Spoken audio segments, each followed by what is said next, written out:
चलिएगा, मैंने अभी तक आपको क्या क्या स्टडी करवा दिया, अभी तक आपने कौन कौन से कॉन्सेप्ट कंप्लीट कर लिए हैं माय डियर।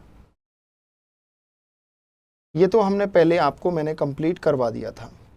इसके अलावा आपका दूसरा कौन सा कॉन्सेप्ट है जिसके बारे में मैं आपके साथ डिस्कस करने वाला हूँ, इसी उसमें आपका वो कॉन्सेप्ट चल रहा है। इसमें जैसे ही आप आगे चलोगे तो आगे आपको वो मिल जाएगा। यहाँ पर हमने यहाँ तक कल की क्लास में डिस्कस कर लिया था कि प्लेट विवर्तनी के सिद्धांत। इसमें क्या हुआ कि प्लेट यहाँ से अलग होके और नॉर्थ ईस्ट डायरेक्शन में मूव कर रही थी, और जब नॉर्थ ईस्ट डायरेक्शन मूव कर रही थी तो ये प्लेट किससे टकराई, यूरेशियन प्लेट से। यहाँ इसके बीच में आपके टेथिस के अवसाद थे, सेडिमेंट्स थे। इन सेडिमेंट्स पर वलन पड़ा, मतलब यहाँ पर कंप्रेशनल फोर्स काम कर रहा था, और कंप्रेशनल फोर्स के परिणाम स्वरूप यहाँ पर सबसे पहले ये हिस्सा टकराया और यहाँ पर 3 श्रेणियों का निर्माण हुआ, कर्राकोरम, लद्दाख और जास्कर। इससे आपका ट्रांस हिमालय बना। इस प्लेट ने घूर्णन किया अपने बाईं ओर, और बाईं ओर घूमकर ये प्लेट सीधी हो गई। अब आगे की कहानी हम इंटरकनेक्ट करते हैं।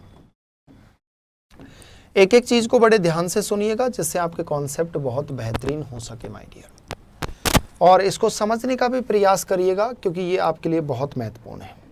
अब समझिएगा, यहां पर क्या हुआ कि ये जो आपकी यूरेशियन जो प्लेट थी, भारतीय प्लेट, ये आपकी इस प्रकार से सीधी हो जाती है। यहां पर ये सीधी हो जाती है, इस प्रकार से आपकी ये प्लेट क्या हो जाती है, सीधी हो जाती है। क्योंकि जैसे इसने वामावर्त इसका घूर्णन हुआ, और घूर्णन होने के बाद ये प्लेट इस तरीके से आपकी सीधी हो जाती है।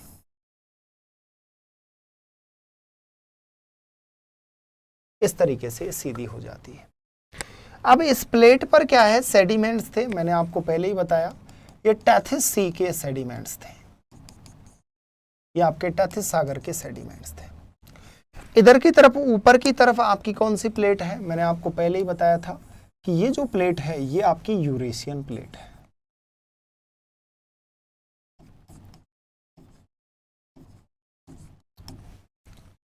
अब यहां पर जैसे ये प्लेट इधर की तरफ खिसकी, आप किसी भी चीज पर जब फोर्स लगा रहे हो, जैसे आप किसी चीज पर फोर्स लगा रहे हो इधर की तरफ से, तो यहां पर संपीड़न बल लगता है। कौन सा बल लगता है, संपीड़न बल। तो संपीड़न बल जब लगता है तो वो कोई भी आपका, जैसे आप जब आटा गूंथते हो तो आटे पर जब आप फोर्स लगाते हो तो आटा ऊपर की तरफ बढ़ता है। तो उसी प्रकार जब यहाँ पर संपीड़न बल लग रहा था तो ये आटा ऊपर की तरफ बढ़ रहा था। क्या हो रहा था, ऊपर की तरफ। तो ऊपर की तरफ बढ़ रहा था, तो यहाँ पर आपके 3 पर्वत श्रेणियों का निर्माण हुआ और वह ट्रांस हिमालय कहलाया। लेकिन जैसे ये टकराई, जैसे ट्रक इस कार से जब टकराया तो ये पीछे की तरफ आया, तो इधर की तरफ घूम के ये सीधा हो गया। अब सीधा होने के बाद जो यहाँ पर सेडिमेंट्स थे, जैसे इसकी लाइटें टूटी, क्या हुई, लाइटें टूटी साइड में से, और जब इसकी लाइटें टूटी तो यहाँ पर आपके 3 पर्वत श्रेणियों का निर्माण हुआ। यहाँ पर आपके 3 पर्वत श्रेणियों का निर्माण हुआ। आप इस कॉन्सेप्ट को पढ़ते हो, यहाँ पर 3 पर्वत श्रेणियों का निर्माण हुआ, और जिसमें से कौन कौन सी पर्वत श्रेणी है, एक आपकी है नंबर 1 पर्वत श्रेणी का क्या नाम है, हिंदुकुश है। कौन सी है, हिंदुकुश। दूसरी है आपकी सुलेमान, और तीसरी है आपकी करथर। यहां पर 3 श्रेणियों का निर्माण हुआ। जैसे ये पीछे की तरफ हटा तो यहां पर 3 श्रेणियां बनी, और नंगा पर्वत के पास एक बहुत बड़ा एक गैप मिलता है जिसे सिंटैक्सियल बेंड कहते हैं, अक्ष संघीय वलन। अब सुनिएगा मेरी बात को, इन टेथिस सागर के अवसादों में वलन पड़ना शुरू हुआ। ये जितने भी आपके टेथिस सागर के जो भी आपके सेडिमेंट्स थे, इन सेडिमेंट्स में वलन पड़ना शुरू हुआ। अब सुनिएगा मेरी बात को ध्यान से, यहां पर ये वलन पड़ना शुरू हुआ। इस क्षेत्र में जो भी आपके टेथिस सागर के सेडिमेंट्स थे वो जमा थे, उनमें वलन पड़ना शुरू हुआ। और यहां पर सबसे पहले आपके एक पर्वत श्रृंखला का निर्माण होता है, और सबसे लंबी ये पर्वत श्रृंखला है जिसे आप क्या कहते हो, जिसका नाम है महान हिमालय। कौन सी है, महान हिमालय। महान हिमालय इस प्रकार से निर्मित हुआ। सबसे ऊंचा भाग यहां पर है और फिर इस प्रकार से आपका महान हिमालय बना। ये आपका महान हिमालय। महान हिमालय के जस्ट नीचे आपकी दूसरी पर्वत श्रेणी का निर्माण हुआ। यहां पर यह विखंडित अवस्था में थी, इस तरीके से यहां पर यह विखंडित अवस्था में थी और ये यहां तक फैली हुई है। इसे बोलते हैं मिडिल हिमालय। मिडिल हिमालय, ये आपका ग्रेट हिमालय। ग्रेट हिमालय का अर्थ है महान हिमालय। क्या है? महान हिमालय। ये आपका कौन सा है? ग्रेट हिमालय है। CH, ये ग्रेट हिमालय है, ये आपका महान हिमालय है। इसके नीचे फिर से विखंडित अवस्था में है और इस विखंडित अवस्था वाले हिमालय को क्या कहते हैं? इसे कहते हैं शिवालिक हिमालय। इस प्रकार से ये शिवालिक हिमालय है। शिवालिक हिमालय यहां जाके जुड़ जाता है इससे, दार्जिलिंग पश्चिमी बंगाल में जाके ये जुड़ जाता है। अब सुनिएगा, यहां दार्जिलिंग पश्चिमी बंगाल में ये आपका जो आउटर हिमालय है, ये आउटर हिमालय जाके और इस हिमालय से क्या हो जाता है? जुड़ जाता है, जिसे OH कहते हैं। अब मेरी बात को बड़ी ध्यान से सुनना। जब यहां से आप जैसे ये टकराने के बाद ये पीछे की तरफ थोड़ी हटेगी और जैसे ये पीछे की तरफ हटेगी तो यहां पर कुछ पहाड़ियां टूटी और यहां पर एक वलन पड़ा जिसे अक्ष संघीय वलन कहते हैं। इस घुमाव के साथ यहां पर पहाड़ियां निर्मित हुई। इसे आप पूर्व उत्तर हिमालय के नाम से जानते हो। अब पता नहीं आपने ये कॉन्सेप्ट देखा या नहीं देखा। अब यहां पर आपकी पहाड़ियां निर्मित हुई, इस प्रकार से पहाड़ियां बनी और यहां पर इसे बोलते हैं पटकाई बूम। क्या कहते हैं? पटकाई बूम। ये आपकी पटकाई बूम है, ये आपकी नागा पहाड़ी है, ये आपकी मणि पहाड़ी है,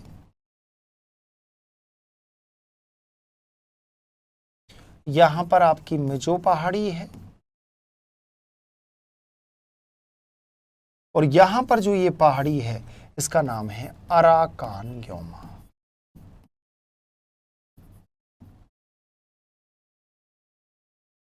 अब जब आप स्टडी करते हो तो यहां से पूछा जाता है कि मेनली हिमालय की शुरुआत कहां से होती है? तो कृथर सुलेमान हिंदुकुश पर्वत, ये आपके पाकिस्तान और अफगानिस्तान में इनका विस्तार है। तो कृथर सुलेमान हिंदुकुश पर्वत से लेकर अराकान योमा, ये अराकान योमा जो पहाड़ी है ये आपके म्यांमार में है। कहां पर है? म्यांमार में। अब यहां पर बहुत सारे जब भूगोलवेताओं के समूह ने जब चट्टानों की खोज की तो चट्टानों की खोज करते समय यहां पर एक द्वीप समूह आपके मिलता है, अंडमान निकोबार। कौन सा मिलता है? अंडमान निकोबार। तो यहां पर भूगोलवेता बताते हैं कि अंडमान निकोबार की जो चट्टानें हैं वो हिमालय की चट्टानों से मैच खाती हैं। तो यहां पर बताया गया कि मूलतः आपके हिमालय का जो विस्तार है वो अंडमान निकोबार तक है। कहां तक है? अंडमान निकोबार तक है। अब यहां पर जब आप हिमालय के बारे में पढ़ते हो तो ये जो मैंने आपको जितनी भी आपको श्रेणियां बताई, कि चाहे वो आपके नंबर 1 कौन सी श्रेणी हो, महान हिमालय हो, या आपके दूसरी श्रेणी विखंडित अवस्था में है और ये तीसरी श्रेणी भी आपकी विखंडित अवस्था में है, चाहे ये आपका आउटर हिमालय हो, यहाँ जाके संयुक्त हो गया। यहाँ पर जो 3 श्रेणियां मिलती हैं ये क्षैतिज विभाजन के अंतर्गत विद्यार्थी पढ़ते हैं। अब यहाँ पर हम आगे चलते हैं। ये मैंने आपको कॉन्सेप्ट बताई दिया है, अब आपको समझ आ गया होगा। तो यहाँ पर सबसे पहले आपको देखना है हिमालय का वर्गीकरण।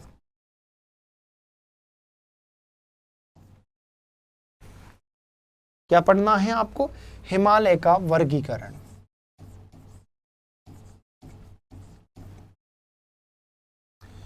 अब यहां पर जब आप स्टडी कर रहे हो तो हिमालय के वर्गीकरण में 2-3 चीजें आपके लिए महत्वपूर्ण हैं। नंबर 1 तो क्या है? नंबर 1 आपसे पूछता है इसका विस्तार कहां से लेकर कहां तक है। तो पहली बात तो याद रखना कि जो आपका हिमालय का विस्तार है वो पामीर के पठार, पामीर का जो आपका पठार है उस पामीर के पठार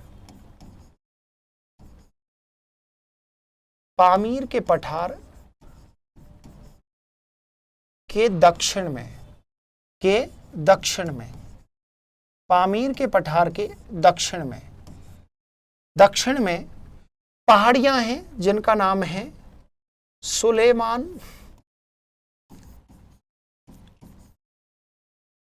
सुलेमान, कृथर एंड हिंदुकुश। सुलेमान, कृथर एंड हिंदुकुश श्रेणी। तो यहां पर मूलतः यहां से इसकी शुरुआत होती है। तो सुलेमान, कृथर, हिंदुकुश श्रेणी ये दक्षिण में स्थित है और ये कहां पर फैली हुई है? आपके पाकिस्तान और अफगानिस्तान में इनका विस्तार है। तो पाकिस्तान प्लस अफगानिस्तान में इनका विस्तार है। एनसीईआरटी को जब देखोगे ध्यान से, कुछ कॉन्सेप्ट वहां पर नहीं मिलेंगे, लेकिन कुछ कॉन्सेप्ट मैं आपको एक्स्ट्रा लेकर चल रहा हूं एनसीईआरटी के तथ्यों को। तो यहां पर पामीर के पठार के दक्षिण में यहां से लेकर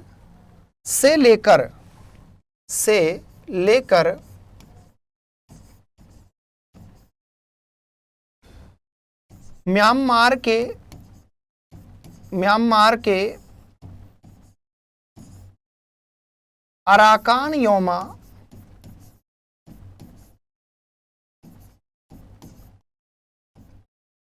श्रेणी तक इसका विस्तार है। तो याद रखना, यहां से लेकर यहां तक इसका विस्तार है। जब विद्यार्थी यहां पर पढ़ते हैं तो उनको इस बात का भी पता होना चाहिए कि इस पामीर का जो पठार है, इस पामीर के पठार को संसार की छत कहा गया है।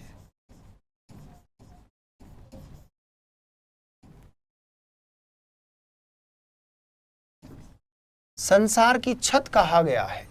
तो पामीर के पठार के दक्षिण से इसकी शुरुआत होती है और यहां पर ये श्रेणियां इससे लेकर यहां तक।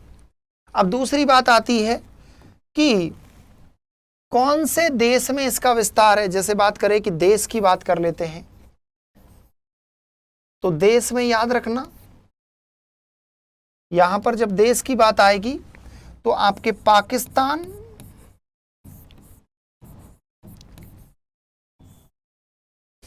आपका अफगानिस्तान,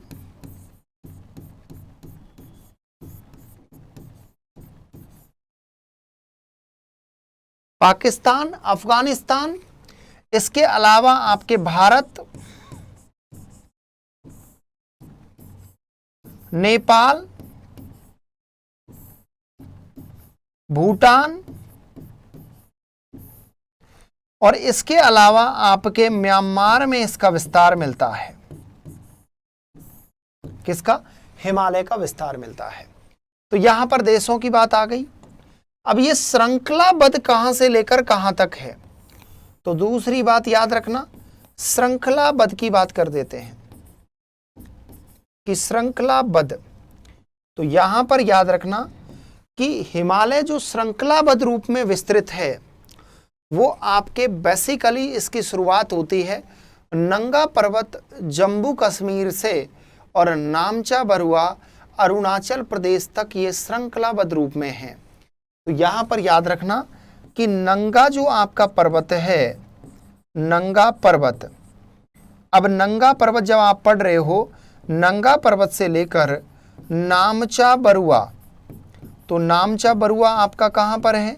नामचा बरुआ आपके अरुणाचल प्रदेश में है। तो नामचा बरुआ और नंगा पर्वत जम्मू एंड कश्मीर में है। तो यहां पर आपको पता लगा कि सब नंगा पर्वत से लेकर नामचा बरुआ तक इसका विस्तार है। यह श्रृंखलाबद्ध रूप में है। यहीं पर आपको एक बल देखने को मिलेगा जिसे बोलते हैं अक्ष संघीय वलन। क्या कहते हैं? अक्ष, इसका नाम है अक्ष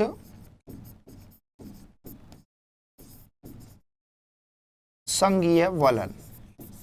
यहां पर भी हिमालय में सिंटैक्सियल बैंड मिलता है और नामचा बरुआ नामक स्थान पर भी आपके सिंटैक्सियल बैंड मिलता है, जैसे आप अक्ष संघीय वलन कहते हो। क्या कहते हो? अक्ष संघीय वलन के नाम से आप जानते हो, क्योंकि दोनों जगह पर आपको अक्ष संघीय वलन देखने को मिलता है। अब यहाँ पर हम मैप को लेते हैं और मैप के माध्यम से मैं आपको समझाता हूँ कि किस तरीके से आपका हिमालय आपके फैला हुआ है और किस तरीके से इसका विस्तार है। अब देखिएगा, यह आपका इंडिया है, इसको समझने का प्रयास करिएगा और जितना बेहतर तरीके से समझोगे उतने ज़्यादा आपके बेहतरीन कॉन्सेप्ट होंगे। मैंने यहाँ पर आपको अक्ष संघीय वलन क्यों बताया, इसका रीज़न क्या है? इसका रीज़न ये है माय डियर कि हिमालय आपका इस तरीके से फैला हुआ है। जैसे यहाँ पर देखते हैं तो यहाँ पर हिमालय का विस्तार इस तरीके से है आपके, जो आपका महान हिमालय के नाम से इसे जाना जाता है। अब यहाँ पर ये श्रृंखलाबद्ध रूप में है और इसे बेसिकली आप कहते हो महान हिमालय, मतलब इसे बोला जाता है ग्रेट हिमालय, GH कहते हैं। इस ग्रेट हिमालय का जो ये हिस्सा है, यहाँ पर आपका एक पर्वत है, उस पर्वत का नाम है नंगा पर्वत। तो यहाँ पर आपका एक पर्वत है जिसका नाम है नंगा पर्वत। ये नंगा पर्वत आपके जम्मू एंड कश्मीर में है। कहां पर है? जम्मू एंड कश्मीर में है। यहां पर एक पर्वत है जिसका नाम है नामचा बरुआ। ये नामचा बरुआ ये आपका अरुणाचल प्रदेश में है। कहां पर है? अरुणाचल प्रदेश में है। यहां के बाद में हिमालय टूट रहा है और टूट के इसकी 3 श्रेणियों का निर्माण हुआ। यहां पर कितनी श्रेणियां बनी? 3 श्रेणी। 1 श्रेणी, आपके 2 श्रेणी और ये तीसरी श्रेणी थी। यहां पर ये श्रेणियां आपके इस प्रकार से टूटने के बाद यहां पर इसका अक्ष संघीय वलन मिलता है, इस तरीके से घुमाव मिलता है और घुमाव के बाद ये 3 श्रेणियां हैं। इनको जब विद्यार्थी स्टडी करते हैं तो इनका नाम है सुलेमान, एक का नाम है कृथर और एक का नाम है हिंदुकुश। ये आपकी 3 श्रेणियां हैं। जब ये हिमालय यहां से टूटा, सुनिएगा, जब ये हिमालय यहां से टूटा तो यहां पर भी आपके श्रेणियों का निर्माण हुआ। जैसे यहां पर आपको मिलती है एक श्रेणी पटकाई, फिर आपको यहां पर एक श्रेणी मिलती है नागा, फिर यहाँ पर आपको एक श्रेणी और देखने को मिलती है मणि, और फिर यहाँ पर मिजो। फिर उसके बाद यहाँ पर एक श्रेणी आपको मिलती है जिसे अराकान योमा कहते हैं। तो आपको पता लगा कि सर यहाँ पर जो पहली श्रेणी है उसका नाम है पटकाई। बेसिकली इसे पटकाई बूम के नाम से जाना जाता है। पटकाई बूम अरुणाचल प्रदेश में है। जस्ट इस पटकाई बूम के नीचे जो श्रेणी है उसका नाम है नागा श्रेणी, नागा पहाड़ी। ये जो नागा श्रेणी है ये आपके नागालैंड में है। कहां पर है? याद रखना, नागालैंड में है ये नागा श्रेणी। नागा श्रेणी की विशेषता क्या है कि नागा श्रेणी जो क्षेत्र है, नागालैंड वाला जो क्षेत्र है, इस क्षेत्र में आप सुनिएगा इस बात को क्योंकि आपके लिए बहुत महत्वपूर्ण है। भारत का एकमात्र पूर्वोत्तर भारत का एक क्षेत्र है जिसका नाम नागालैंड है। नागालैंड में नागा जनजाति रहती है। ये जो नागा जनजाति है ये नरमुंडों का शिकार करती है, मतलब यहाँ पर ये नरमुंडों की बलि देती है। तो यहाँ पर पशु बलि दी जाती है। ये नागा जनजाति रियल में बहुत खतरनाक है। केंद्र सरकार के द्वारा प्रतिबंध लगाने के बाद भी वर्तमान में ऐसी कुछ कृतियां वहां पर देखी जाती हैं बड़े स्तर पर। तो यहां पर याद रखना कि नागा जनजाति का बहुत बड़ा यहां पर खौफ है। आगे सुनिएगा मेरी बात को। इस नागा पहाड़ी के नीचे जस्ट आपके मणि पहाड़ी है। कौन सी है? मणि श्रेणी है। इस मणि श्रेणी ये आपके मणिपुर में है। कहां पर है? मणिपुर में है। इस मणि श्रेणी के नीचे जस्ट आपके मिजो श्रेणी है और ये मिजो जो श्रेणी है ये आपके कहां पर है? मिजोरम में है। अब विद्यार्थी को इतना पता लग गया। अब इसके बाद मैं आपको एक बात बताता हूं कि जो आपकी मिजो पहाड़ी है वहां पर एक मिजो पहाड़ी की एक सबसे ऊंची चोटी है ब्लू माउंटेन। ये ब्लू माउंटेन की खूबसूरती ऐसी है कि यहाँ पर बहुत सघन फॉरेस्ट है, साथ के साथ में यहाँ दुर्लभ प्रजाति के वन्य जीव मिलते हैं। और इसके जस्ट ऊपर आप देखोगे तो मणिपुर में एक आपका बहुत प्रसिद्ध एक अभयारण्य मिलता है जिसे बोलते हैं केबुल लामजाओ। इस केबुल लामजाओ जो अभयारण्य है, यहाँ पर आपको संघाई प्रजाति का हिरण देखने को मिलता है। इसे डांसिंग डियर कहा जाता है। तो ये कुछ यहाँ की विशेषताएं हैं। अब सुनिएगा मेरी बात को, बहुत अच्छे से सुनिएगा कि यहाँ पर एक पहाड़ी मिलती है। इस पहाड़ी का नाम है पटकाई वो इस पहाड़ी का नाम है अराकान योमा। ये आपकी अराकान योमा है। ये बेसिकली जो पहाड़ी है ये आपके म्यांमार में स्थित है। म्यांमार के साथ इसका जो विस्तार है ये आपके मिजोरम में भी मिलता है। तो म्यांमार और मिजोरम में इस पहाड़ी ये अराकान योमा जो श्रेणी है ये फैली हुई है। अब सुनिएगा आगे कि हिंदू कुश कृथर सुलेमान बेसिकली श्रृंखलाबद्ध नंगा पर्वत जम्मू कश्मीर से लेकर नामचा बरुआ अरुणाचल प्रदेश तक आपका हिमालय फैला हुआ है। लेकिन यहाँ पर जो ये श्रेणियां मैंने आपको बताई हैं इसे बोलते हैं पूर्व उत्तर हिमालय। तो बेसिकली इस हिमालय का क्या नाम है? इसे बोला जाता है पूर्व उत्तर हिमालय। ये आपका पूर्व उत्तर हिमालय है। इस पूर्व उत्तर हिमालय की ये पहाड़ियाँ हैं जिन्हें किन किन नामों से जाना जाता है आप सभी को ज्ञात है कि यहाँ पर पटकाई, नागा, इसके अलावा मणि, इसके अलावा मिजो और इसके अलावा अराकान योमा। इतना आपको समझ आया होगा। अब मेरी बात को और ध्यान से सुनिएगा। इसके नीचे जस्ट जैसे इसके नीचे आप चलोगे तो आपको दूसरा हिमालय देखने को मिलेगा। मतलब ये श्रेणी पूरी श्रृंखलाबद्ध रूप में है जिसे ग्रेट हिमालय कहते हैं। ग्रेट हिमालय सबसे ऊंचा है, लेकिन ग्रेट हिमालय में जब टैथिस के अवसादों में जब वलन पड़ रहा था तो वलन के समय जो टैथिस में पानी था वो पानी की सरिताएं वहां से बहने लगी। उन पानी की सरिताओं ने यहाँ पर ये अवसाद नरम रूप में थे तो उन पानी की सरिताओं ने एक नदी का रूप लेकर और इस आपका जो मिडिल हिमालय है इसको काटा तो ये विखंडित अवस्था में हो गया, ये श्रृंखलाबद्ध अवस्था में नहीं है।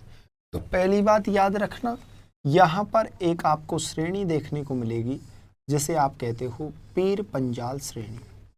पहली कौन सी है? पीर पंजाल श्रेणी।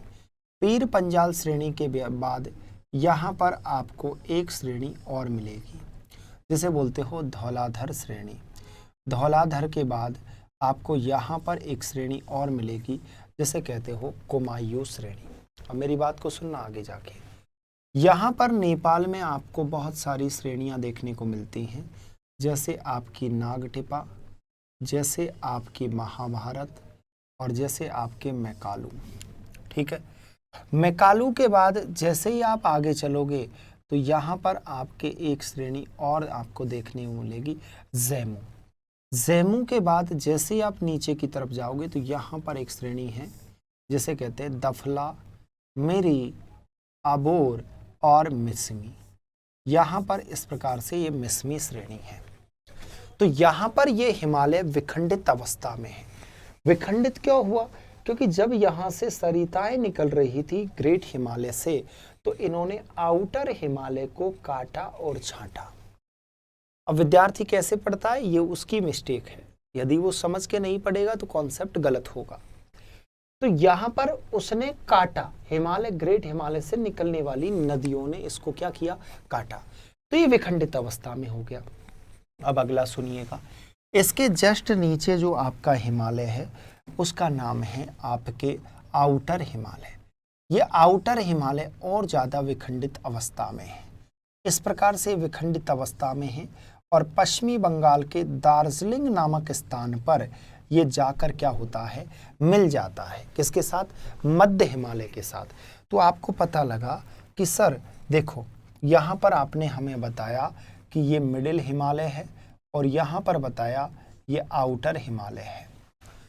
आउटर हिमालय जो आपका भार वाला हिमालय है ये बहुत ज़्यादा विखंडित अवस्था में है, इसकी सबसे कम ऊंचाई भी मिलती है। रीज़न क्या है कि जब टेथिस के जब सेडिमेंट्सों में जब वलन पड़ रहा था, दोनों तरफ से जब भींचा जा रहा था अवसादों को, इधर की तरफ यूरेशियन और इधर की तरफ आपके भारतीय प्लेट थी, तो उस समय क्या हुआ कि यहाँ पर वलन कम पड़ा। अब वलन के बाद जो नदियां निकल रही थी उन नदियों ने सरिताओं से नदियों का रूप ले लिया और नदियों के बाद यहाँ जब पहुँचते पहुँचते उन नदियों ने इसका अपर्दन कर दिया। अपर्दन का परिणाम स्वरूप ये हुआ कि पहली बात तो ये ज़्यादा ऊंचा था ही नहीं, दूसरी बात इसका अपर्दन हुआ तो इसकी ऊंचाई सबसे कम है। किसकी? आउटर हिमालय की। अब सुनिएगा, यहाँ पर क्या है, इसका जो ये पश्चिमी भाग है इसे चूर या ढूंढवा की श्रेणी कहते हैं और इसके पूर्वी भाग को सोमेश्वर की श्रेणी के नाम से जाना जाता है। अब विद्यार्थी यहाँ गलती क्या करता है कि यहाँ पर प्रोफेसर आर.सी. तिवारी लिखते हैं कि इस हिमालय की जो आकृति है वो सूअर के पीठ के जैसी है। आपसे बेसिकली एग्जाम में पूछा जाए कि बताओ कौन से हिमालय की आकृति सूकर के पृष्ठ जैसी है, तो सूअर की कभी आपने पीठ देखी हो तो आगे की तरफ से एकदम चिपकी हुई दिखाई देगी, बीच में से उठी हुई दिखाई देगी, पीछे की तरफ पौंछ के पास में से फिर दबी हुई दिखाई देगी। तो इस प्रकार के सूअर के पीठ की आकृति होती है, इसीलिए आउटर हिमालय की आकृति बताई गई सूकर के पृष्ठ जैसी। रीजन, क्योंकि यहाँ पर यह हिमालय क्या हुआ, दार्जिलिंग पश्चिमी बंगाल में मिडिल हिमालय से जुड़ गया। क्या हुआ? जुड़ गया। तो यहाँ पर आप 3 हिमालय के रूप में यहाँ स्टडी करते हो। ये आपकी 3 श्रेणियाँ हैं, जैसे आपके महान हिमालय श्रेणी, आपके मिडिल मध्य हिमालय श्रेणी और आपके आउटर यानी बाह्य हिमालय श्रेणी। अब जब आप हिमालय का अध्ययन कर रहे हो तो मैं आपको एक सबसे अच्छी बात बता देता हूँ कि हिमालय का जो वर्गीकरण प्रोफेसर आर.सी. तिवारी लिखते हैं कि हिमालय का जो वर्गीकरण है वो वर्गीकरण के आधार 2 रहे हैं। यहाँ पर जो क्लासिफिकेशन किया गया हिमालय का उसके आधार 2 रखे गए हैं। आपके दिमाग में आएगा कि सर 2 आधार कैसे हैं? एक आधार बताया गया क्षैतिज, कैसा बताया गया? क्षैतिज आधार पर, क्षैतिज, और दूसरा बताया गया ऊर्ध्वाधर। क्या बताया गया? ऊर्ध्वाधर। ऊर्ध्वाधर और क्षैतिज। क्षैतिज का अर्थ होता है लेटा हुआ, मतलब जिसे हॉरिजॉन्टल बोलते हैं। तो इस प्रकार से लेटा हुआ जो विभाजन है उसे क्षैतिज कहेंगे। तो क्षैतिज विभाजन के आधार पर हिमालय की 4 श्रेणियां हैं, जिसमें से ट्रांस हिमालय श्रेणी है। फर्स्ट कौन सी है? ट्रांस हिमालय श्रेणी है। अब जब बच्चा ट्रांस हिमालय श्रेणी को जब स्टडी करता है तो ट्रांस हिमालय श्रेणी की 3 महत्वपूर्ण श्रेणियां हैं जिनके बारे में आप पढ़ते हो। जैसे एक आपकी काराकोरम श्रेणी है, एक आपकी कौन सी है? काराकोरम श्रेणी है। दूसरी जो आपकी श्रेणी है वो आपकी है लद्दाख श्रेणी, और तीसरी जो आपकी श्रेणी है वो है आपकी जास्कर श्रेणी। अब ये इसी प्रकार से आपके आरएएस एग्जाम में क्वेश्चन पूछा गया था कि हिमालय की श्रेणियों का उत्तर से दक्षिण क्रम बताओ। अब यहाँ पर 3 श्रेणियों का क्रम तो ये था और एक आपकी जो ये पीर पंजाल थी ये उठा के रख दी थी। तो यहाँ पर आंसर बन गया कि साहब ऊपर ही ऊपर काराकोरम है, उसके बाद लद्दाख है, उसके बाद जास्कर है। पहली बात समझ गए। दूसरी बात, जो दूसरा हिमालय है उसका नाम है महान हिमालय।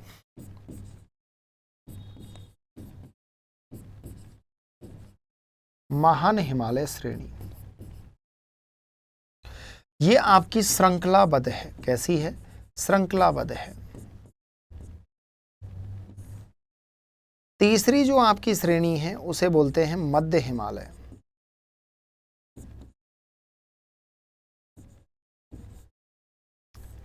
मध्य हिमालय आपका विखंडित अवस्था में है। कौन सी अवस्था में है? विखंडित अवस्था में है। और चौथी जो श्रेणी है उसका नाम है शिवालिक।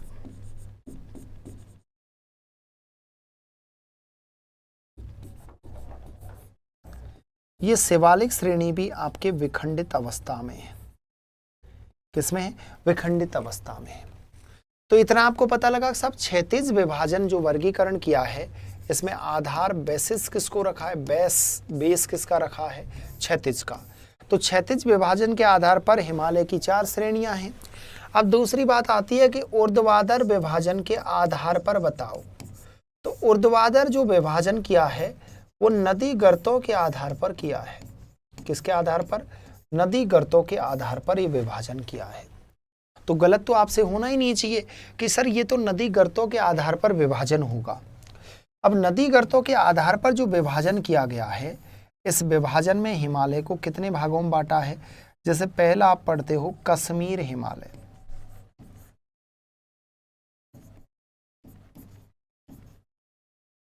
इस कश्मीर हिमालय का ही दूसरा नाम है पंजाब हिमालय।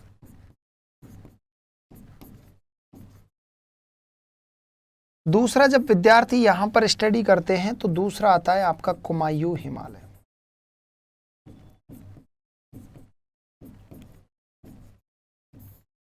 तीसरा जब विद्यार्थी स्टडी करते हैं तो तीसरा आता है आपका नेपाल हिमालय।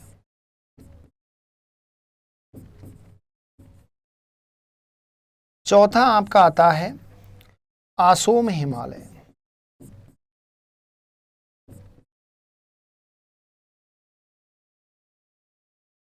और पांचवा जो आता है आपके, वो आता है पूर्वोत्तर हिमालय।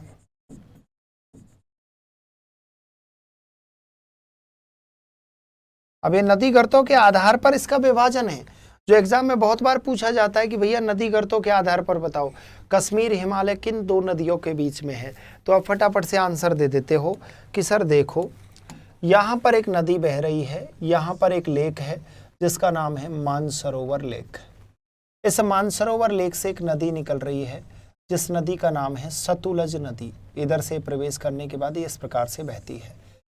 इधर यहाँ पर एक नदी निकल रही है, नदी इस प्रकार से प्रवेश करने के बाद ये इस प्रकार से बहती है। तो यहाँ पर याद रखना कि सतलज, वो आपके सिंधु और सतलज नदी के बीच में जो आपका हिमालय है उसका नाम क्या है? कश्मीर हिमालय है। अब दूसरी बात आती है कि यहाँ पर एक नदी बहती है, जैसे यहाँ पर एक नदी बहती है जिसका नाम है काली नदी। तो सतलज और काली नदी के बीच में है जो आपका कुमायूं हिमालय है। उसके बाद में यहाँ पर जब विद्यार्थी पढ़ते हैं तो यहाँ पर एक नदी बहती है यहाँ पर इस प्रकार से, जिसका नाम है तिस्ता नदी। तो यहाँ पर काली और तिस्ता के बीच में जो हिमालय है वो नेपाल हिमालय है। भाई गलत तो होना ही नहीं चाहिए ना। फिर उसके बाद यहाँ पर एक नदी बहती है जिसका नाम है दिहांग नदी, और एक नदी यहाँ से निकल रही है दिबांग नदी।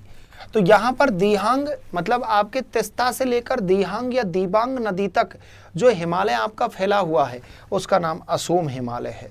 और पूर्व उत्तर यहाँ पर दिबांग नदी से लेकर, और यहाँ पर एक नदी बहती है कालदाव, तो दिबांग से लेकर कालदाव तक जो फैला हुआ है वो पूर्वोत्तर हिमालय है।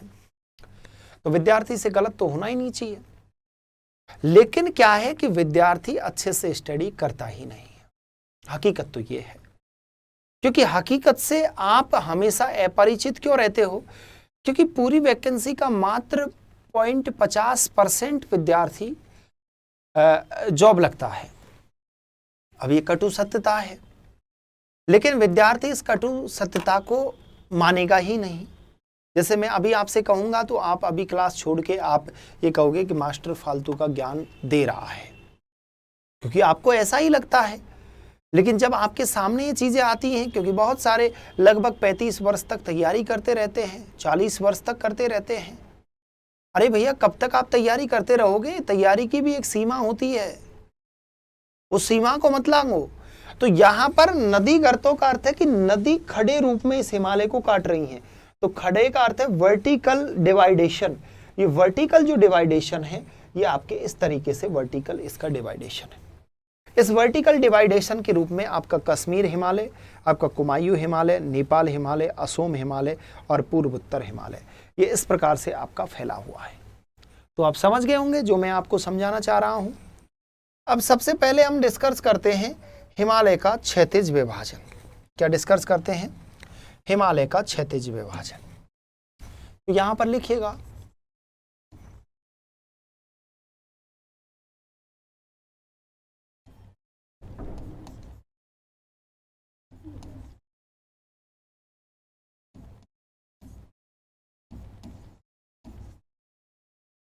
तो यहां पर हॉरिजॉन्टल डिवाइडेशन ऑफ हिमालय, तो यहां पर हॉरिजॉन्टल यानी क्षैतिज विभाजन के बारे में हम पढ़ने वाले हैं। अब यहां पर क्षैतिज विभाजन हिमालय का किस तरीके से है क्या नहीं है, वो समझाता हूं आपको, समझिएगा।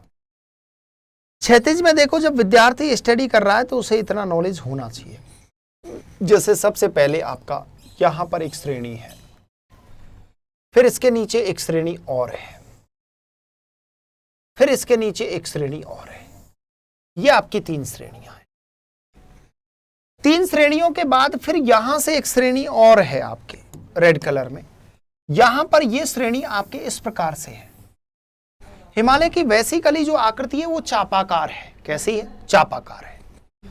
इसके बाद में जस्ट इसके नीचे आपको इस प्रकार से आपको श्रेणियां देखने को मिलेंगी। जैसे पहली श्रेणी हो गई आपकी, दूसरी श्रेणी हो गई कुमायूं, और दूसरी श्रेणी धौलाधर हो गई, तीसरी हो गई कुमायूं, उसके बाद आपके महाभारत, नागटिब्बा, मैकालू, उसके बाद यहां जाके आपके जैमू आ जाएगी। जैमू के बाद यहां पर आपकी एक श्रेणी दफला, मिरी, अबोर, और यहां जाके आपकी मिसमी। यह आपका मध्य हिमालय है। मध्य हिमालय के बाद अब यहां पर देखो इस प्रकार से विखंडित अवस्था में बहुत ज्यादा टूटा हुआ है। इस प्रकार से ये टूटा हुआ हिमालय। अब ये टूटा हुआ जो हिमालय है ये इस प्रकार से फैला हुआ है और ये यहां जाके संयुक्त हो जाता है दार्जिलिंग पश्चिमी बंगाल में। बेसिकली आपका हिमालय इस प्रकार का है। जब विद्यार्थी यहां पर पढ़ रहा है तो उसे इतना तो पता है ही कि भैया ये पहली जो श्रेणी है इसका नाम है काराकोरम।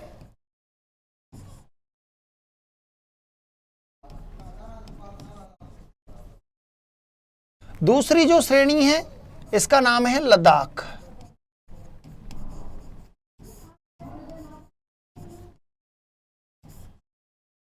और तीसरी जो श्रेणी है इसका नाम है जास्कर।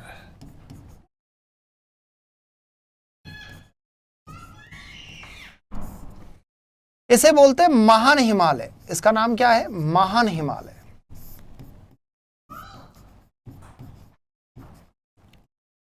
इंग्लिश में इसे कहते हैं ग्रेट हिमालय।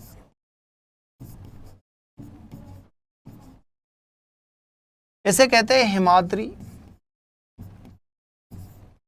और इसका क्या नाम है? आपके दिमाग में क्वेश्चन चल रहा होगा साहब ये 3 श्रेणियां बताइए, इनका क्या नाम है? तो इसका जो तीनों श्रेणियां हैं, इन तीनों श्रेणियों को कहते हैं ट्रांस हिमालय,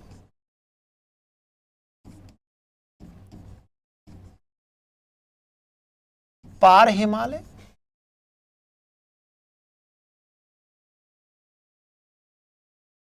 ट्रांस हिमालय, या इसे आप कह सकते हो पार हिमालय, या इसे कहते हैं टैथिस हिमालय।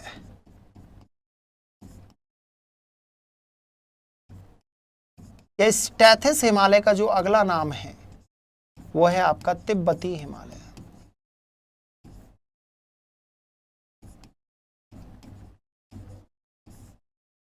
अब यहां पर आपको याद रखना है कि सर ये जो हिमालय है ये इसके नाम है और ये हिमालय का सबसे प्राचीन भाग है। याद रखना ये हिमालय का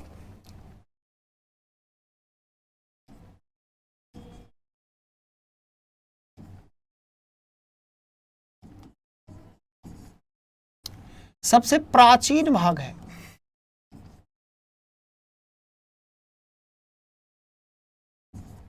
कि सबसे पहले इसी हिमालय का निर्माण हुआ था।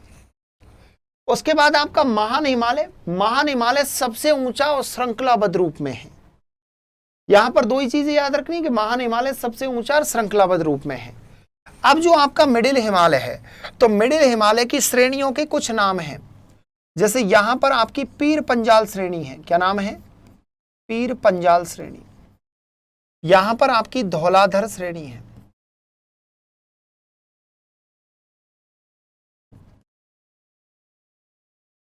यहां पर आपकी कुमायूं श्रेणी है। यहां पर आपकी कौन सी है? महाभारत। नागटिब्बा,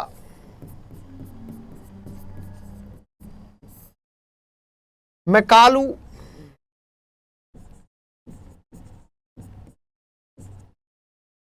जैमू, ये आपकी जैमू श्रेणी है।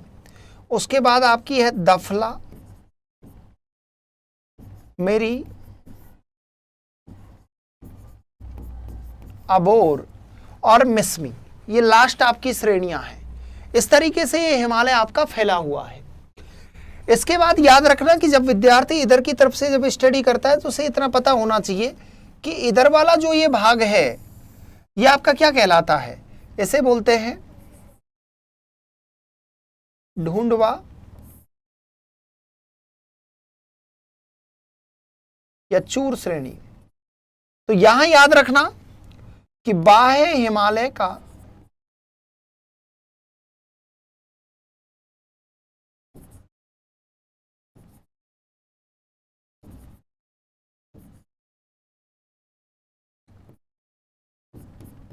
पश्चिमी भाग है ये, और इधर वाला जो ये भाग आपको दिखाई दे रहा है, इधर वाले भाग को बोलते हैं सोमेश्वर श्रेणी। ये सभी जो टूटी फूटी हैं,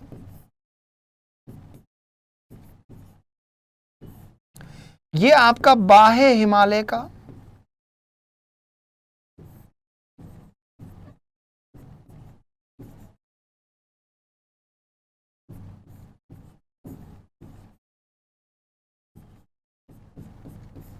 पूर्वी भाग है। अब बहुत बार पूछा गया कि इसकी आकृति कैसी है, तो इसकी आकृति है सूकर के पृष्ठ जैसी। सूकर का पृष्ठ कि सुअर के पीठ जैसी इसकी आकृति है। जहां पर यह विखंडित अवस्था में, इसका नाम है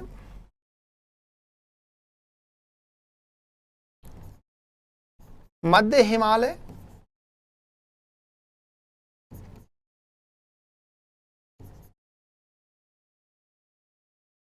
मिडिल हिमालय या आपका लघु हिमालय।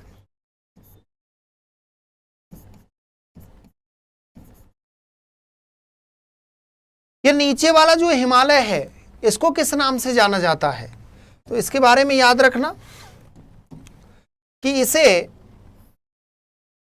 बाह्य हिमालय,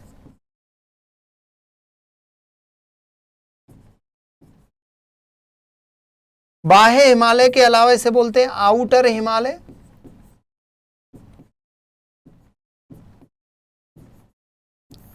यह इसका तीसरा नाम है उप हिमालय।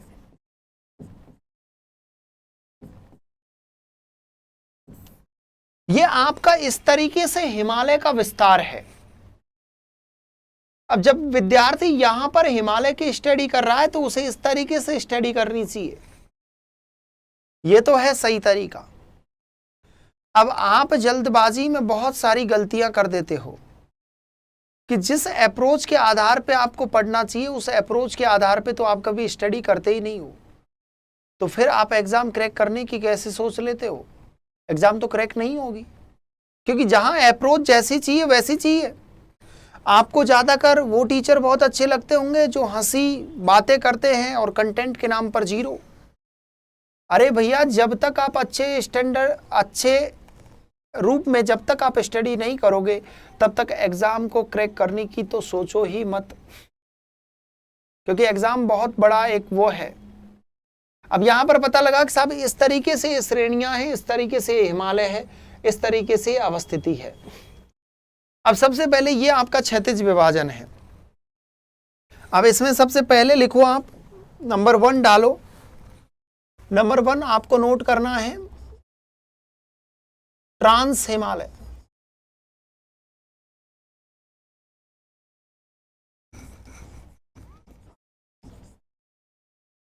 कौन सा हिमालय? ट्रांस हिमालय। इसमें देखो नंबर 1 पॉइंट आपको याद रखना है कि हिमालय का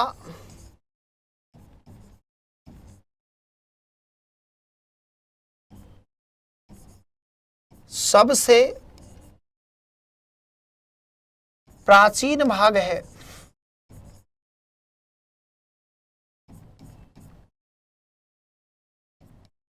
हिमालय का सबसे प्राचीन भाग आपका ट्रांस हिमालय है।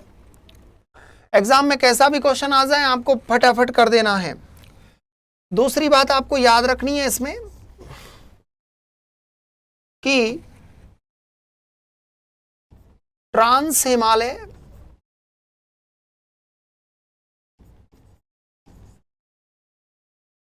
की श्रेणियों का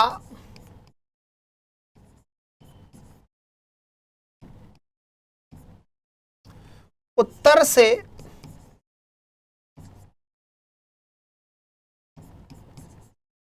दक्षिण क्रम है। अब यह क्वेश्चन सीधा का सीधा स्टेट पीसीएस और फर्स्ट ग्रेड में फंसता है कि ट्रांस हिमालय की श्रेणियों का उत्तर से दक्षिण क्रम बताओ। तो सबसे पहले उत्तर में जो श्रेणी है उसका नाम है काराकोरम श्रेणी। दूसरी जो श्रेणी है उसका नाम है लद्दाख श्रेणी।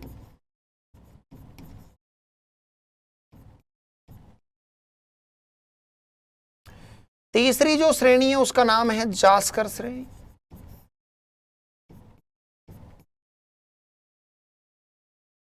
यहां पर ये तीन श्रेणियों का उत्तर से दक्षिण क्रम इसी प्रकार से है। ये एग्जाम में सीधे के सीधे छपता है कि ट्रांस हिमालय की श्रेणियों का उत्तर से दक्षिण क्रम बताओ। तो इस तरीके से ये उत्तर से दक्षिण क्रम हुआ। अब सबसे पहले हम लेते हैं काराकोरम श्रेणी को। किसको लेते हैं? काराकोरम श्रेणी को।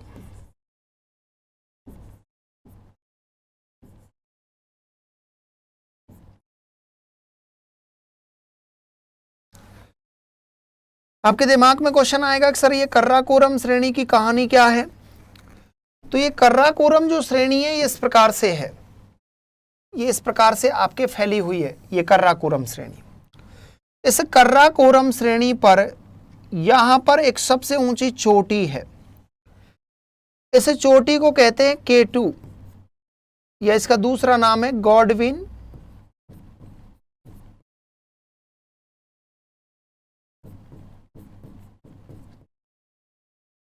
ऑनस्टीन। ये गॉडविन ऑनस्टीन है, ये वर्तमान में POK में है। लेकिन जब एग्जामिनर क्वेश्चन बनाता है तो क्या खूब क्वेश्चन देता है। क्वेश्चन को समझिएगा, क्वेश्चन देता है कि भारत की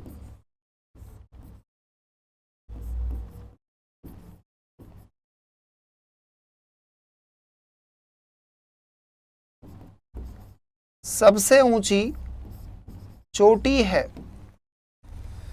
दूसरा क्वेश्चन देता है कि भारत में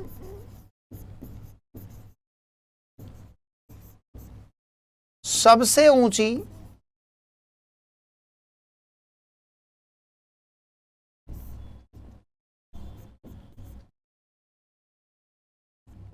चोटी है। इन दोनों क्वेश्चनों में विद्यार्थी को उलझा के रख देता है। अब देखो दोनों का आंसर अलग अलग होगा।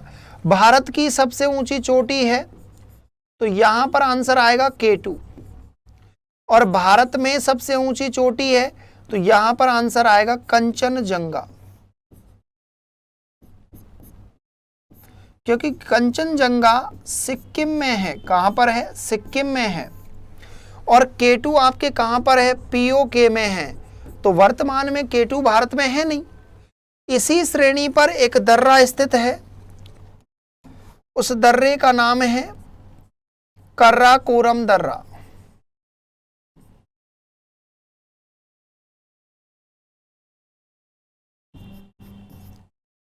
इसी श्रेणी के पास में एक दर्रा स्थित है और उस दर्रे का नाम है काराकोरम दर्रा। अब देखो ये श्रेणी POK, यहां पर हम बात कर ले ये POK, ये आपका इंडिया वाला भाग है, इंडिया। और इस श्रेणी का जो विस्तार मिलता है आगे जाकर आपके तिब्बत तक इस श्रेणी का विस्तार मिलता है। तो यहां पर जो काराकोरम श्रेणी है, श्रेणी का विस्तार इस तरीके से है और ये इस तरीके से फैली हुई है। भारत की सबसे ऊंची चोटी, भारत में सबसे ऊंची चोटी, इस प्रकार से आपकी अवस्थिति है। अब यहां पर विद्यार्थी को गलत नहीं करना चाहिए। तो आज हमने इतना डिस्कस किया, कल इसके बारे में हम विस्तृत पढ़ेंगे।